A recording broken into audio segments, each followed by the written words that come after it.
Mr. Paine, is it true you have been summoned to the White House because the President is angry over your remarks? If so, please don't be intimidated, sir. Have no fear, my friend, I assure you. Although I respect the office of the presidency, I would bow to no man. No, it's not true I've been summoned. But if I were, this is what I would say to the President of the United States of America. Mr. President, our founding fathers are turning over in their graves. There are no bombs falling on our city, no large enemy armies at our gates, but we are facing a disaster of monumental proportions, exceeding the tragedies of all former calamities combined. We face the end of America. Our representative democracy is dead, replaced by a swampland of party politics, ignoring the will of the people, playing games with the future of our children, bailing out failure and taxing success. Traitors and cowards in elective office, seeking only to appease advocacy groups and ethnic interests who promise to deliver the most amount of votes at the next election.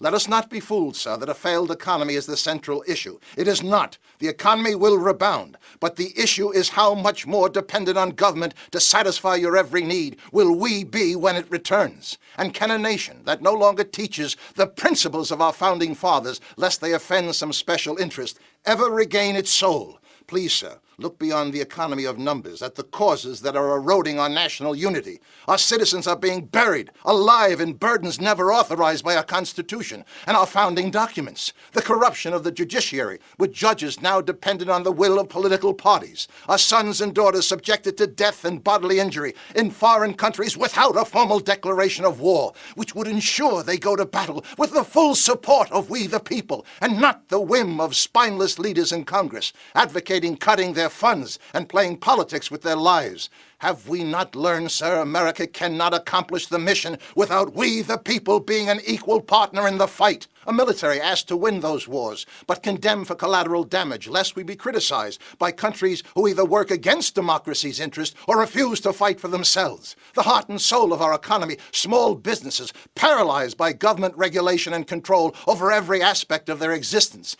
The average citizen working the first 6 months of the year just to pay taxes that support welfare programs and handouts to foreign nationals never authorized by our Constitution, overburdened by a tax code 7 times larger than the Bible and understood by no one. I understand, sir, your passionate declarations that we all must be good global citizens. But respectfully, sir, you were not elected the president of the globe. You were elected president of the United States. The globe has not provided you a treasury to solve their problems. We, the neglected people of America, pay your salary and provide the funds to support our interests first.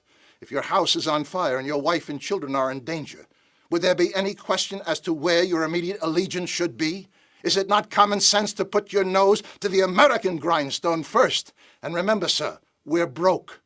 You don't want more complaints. You want solutions. How do we stop this endless slide to the end? I have no idea. I'm not a politician. I represent no party or no idea other than a return to common sense and reason. But I do know, sir, you will become the greatest president in our history if you have the guts to do what few politicians today even dream of. Choose the harder right, turning your back on your political handlers and those who would dismantle our country's history, traditions, and values over the easier wrong of bowing and apologizing for America's mistakes. And stand up and inspire us all with the respect that is obvious. We are Americans, the most generous people in the history of the world, with the DNA of past generations who willingly sacrificed their treasure, their lives, their future to make the world free. We ask for nothing in return, not land, not servitude, not glory. That history needs to bow to no political gain. That history needs no apology, sir. And may you never mislabel gratitude and pride in country as politically incorrect arrogance and extremism. I know, sir, you are very concerned with criticism that America is not a very good global partner. Perhaps, sir, it's time you should remind our critics.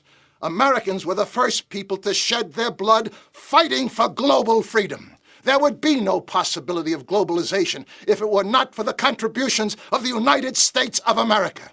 Secure your greatness, sir. Stand in front of we the people and declare the end of the self-destructive welfare state, sanctifying every person with a problem as a victim. Remind our country we were built and preserved by people who refuse to be victims. Hand up, not handouts. Declare what every citizen with common sense understands. There can be no bipartisanship if you stand in the cesspool of divisive politics and policies. Lady Liberty is mortally wounded, and the only hope this nation has to find bipartisan strength in action is to raise the debate to our founding principles of self-reliance, personal responsibility, and the vigilance to ensure government remains our servants and not our masters. If we need lawyers and judges and the ACLU to tell us what those principles are, then we have lost our common sense and we have lost our country. Forbid it, Almighty God!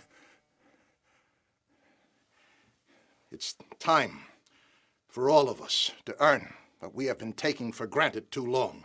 It's time for all of us to earn the right to be an American. Stop shaking your heads, moaning you can't fight City Hall, and realize we are City Hall.